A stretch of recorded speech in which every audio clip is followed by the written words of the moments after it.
Today on CCX News, the second dog attack in Brooklyn Park in less than a week. What happened and how police responded. After a brutal dog attack last Friday left a child in critical condition, there was another dog attack on a child Tuesday afternoon. Thankfully, the child was not seriously injured. One of our newer cadets actually sprinted after, got the child to stop, lifted the child up, held the child at shoulder height while the dog is jumping up and trying to bite this child, and that's when one of our officers did shoot the dog. The attack occurred on the 7500 block of Jamal Avenue North. Police say it was a neighborhood pet that got loose and became aggressive. The dog first attacked a 7-year-old girl before chasing another boy. The girl had minor injuries. Pit bulls were involved in both the recent attacks. Unfortunately, when they become aggressive, the damage is unlike any other dog because of the jaw strength. Brooklyn Park police also say incidents involving loose and stray dogs are on the rise. The Minnesota Supreme Court has upheld the conviction of a Chicago man who fatally shot a youth baseball coach on Highway 169 in Plymouth 3 years ago. Jamal Smith is serving life in prison for the shooting death of Jay Boughton, who was driving home from a game with his teenage son when he was shot in an act of road rage. Smith appealed the conviction, claiming ineffective assistance of counsel and a lack of black residents in the jury pool. Those claims were rejected. A Brooklyn Park restaurant is getting a much-needed refresh in the coming days. As reporter Emily Haugen reports, it's been a long time coming for Wagner's Drive-In. All right, just that single cheeseburger is going to be $6.45. Does that sound okay? It's a taste. I'll go ahead and send that back for you. Of the past. Family-owned Wagner's Drive-In offers a historic experience and a classic flavor. It's the quality of the burger. It's a fresh ground beef burger. The restaurant has a certain old-fashioned charm. The car hops we got here are great. They enjoy doing it. They like working with the people. And we get great reviews on just the employees alone. Some, like General Manager Ralph Wagner, Hey, it's all fun. could say that the parking lot is a look into the past, too. Here you go. Land of 10,000 potholes. For a drive-in, that's not ideal. Wagner says it's time for a refresh. They constantly complain about the parking lot, you know. So now that I've been back, we're able to get funded correct. We're able to do this. We're working in the right direction. Those complaints are being resolved over the next week. It's especially great news for motorists. The car clubs are looking forward. Then we can have more events up here. It isn't just the car clubs. It'll bring more people in. The staff are excited too. Honestly, my car gets messed up driving through the parking lot, so I can't imagine what it's doing to everybody else's cars as well. Waitress Julie Smith says the job will make driving and serving Get my steps in 100%, no doubt. much easier. Definitely keeps me moving. This construction will keep staff moving for years to come, bringing something new to the neighborhood classic. So yeah, it's something that had to get done. In Brooklyn Park, Emily Haugen, CCX News. One of the biggest changes to the parking lot will be more space between ordering stations. Wagner says this will help drivers fit more classic cars in every Monday night. A significant development in Brooklyn Center, a property that has sat vacant for 9 years, is now getting new life. The former Earl Brown Lanes bowling alley property will be redeveloped. The business closed in 2015 and has been vacant since.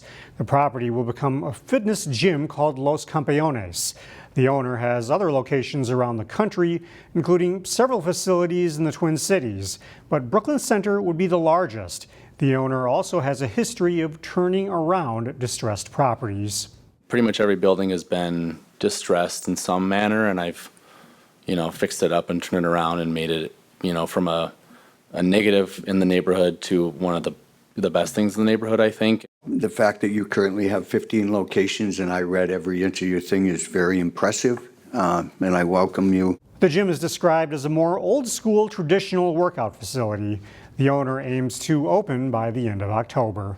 A program in Brooklyn Center is on a mission to beat summer brain drain, especially in the areas of math and reading. In this edition of What I Learned at Summer Camp, we take a look at what Relentless Academy is doing to help prepare students for the upcoming school year and beyond.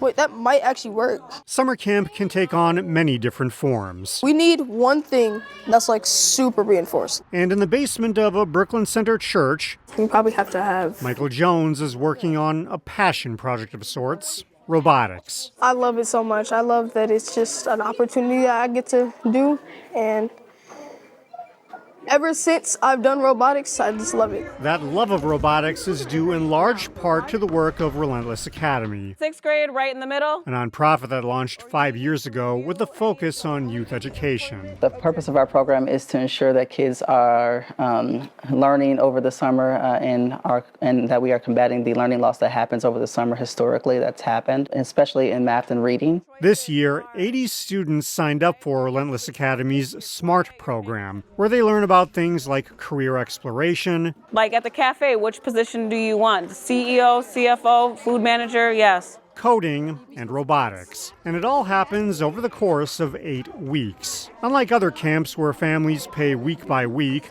this program requires a one-time registration fee of $220. I wanted to make sure that the program that we have is not as expensive for families and that really all students should be able to have access to coding and robotics. A large gear. It takes a village to provide kids with this opportunity. And this year, Relentless Academy is getting additional help from AmeriCorps' Summer Impact Corps program. We're really happy to be here to support them, and I know they do a lot of good work in the community and are getting young people involved in lots of cool activities over the summertime. Okay. Young people like Jones who may one day find a career with these skills. Maybe I do want to be a coder, something like that.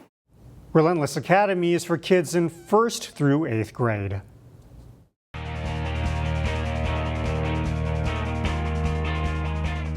It's postseason play now in American Legion Baseball, all leading up to next week's state tournament hosted by Maple Grove. A handful of local teams, Maple Grove, Wayzata, and Osseo, are part of the field in the Sub-State 10 playoffs. Chaz Moots has highlights of one of Wednesday's quarterfinal round games. Memorial Field, the host site of the Sub-State 10 Legion Baseball Tournament. First round action, Maple Grove, the 4 seed, taking on Anoka, the 5. Jump to the 3rd inning, no score. Runner on 2nd for Anoka. Devin Lucas up to bat, takes a hack. Ball goes to shallow right. Tanner Albeck makes a heck of a throw to home.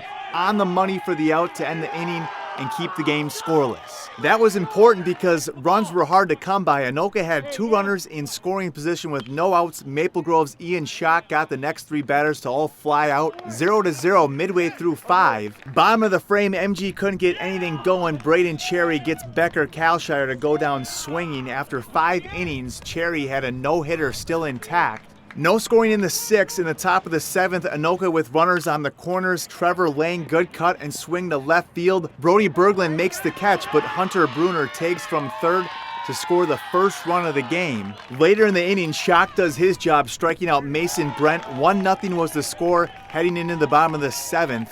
Cherry was just 1 out away from a no-hitter, but Nathan Schmidt makes things interesting. He breaks up the no-no with the belt to center field. A stand-up double puts the tying run on 2nd and the go-ahead run at the plate. But Cherry locks back in and gets Evan O'Dwyer on his 10th and final strikeout of the game. Cherry threw a gem, only allowing 1 hit and 1 walk in a complete game shutout. Maple Grove falls 1-0 and will play in the elimination bracket on Thursday evening. In Osseo, Chaz Moots, CCX Sports. Armstrong is another local Legion team in the Sub-State playoffs this week. Their first game was Tuesday. Armstrong American Legion Baseball taking on Excelsior in the opening round of the Sub-State 4 playoffs. Top of the 2nd inning with Micah Eschbach at the plate for Armstrong. He hits a fly ball to center. Nice running and diving catch there by Braden Stortz to end the inning. There's no score. Still 0-0 in the 3rd. Bases loaded for Excelsior. Will Copen grounds to 2nd. Armstrong takes the out at 2nd base, but Lincoln Heitkamp scores from 3rd, and it's 1-0 Excelsior. 5th inning, and Excelsior gets more. Copen grounds the ball to 2nd again. This time Armstrong can't field the ball cleanly or get it out.